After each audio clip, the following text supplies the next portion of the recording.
ito ay rated SPG. Striktong patnubay at gabay ng magulang ang kailangan. Kahit papaano ay nakaluwag-luwag na ng paghinga itong si Marites at Aling Tinding. Pakiramdam nila ay para silang nabunutan ng tinik ngayon na nasa ligtas na silang lugar. Ito ay ang mansyon ng mga Montenegro.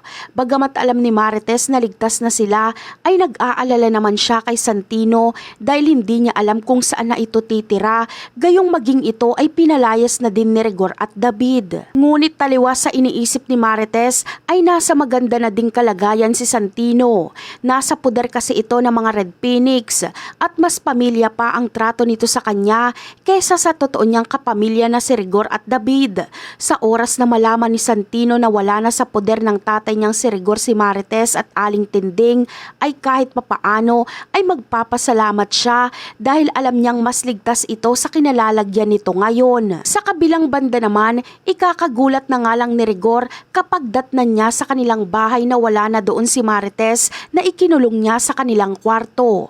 Lalo siyang makakaramdam ng matinding galit sa oras na malaman niya mismo kay David na muling sumugod doon si Ramon sa San Dimas para kunin na si Marites. Mas lalong lalakas nga ang loob ni Rigor na tugising muli si Ramon gayong makakabalik na muli siya sa serbisyo bilang pulis.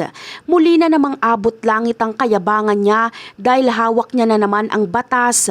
Ngunit sa pagkakataong ito ay handa na rin siyang harapin ni Ramon at Tanggol para iparanas sa kanila ang ganti na dapat nilang maramdaman. Siguradong sa muling pagbabalik serbisyo ni Rigor ay sila Ramon at Tanggol na naman ang target nito. At yan ang aabangan natin sa susunod na episode. Bye!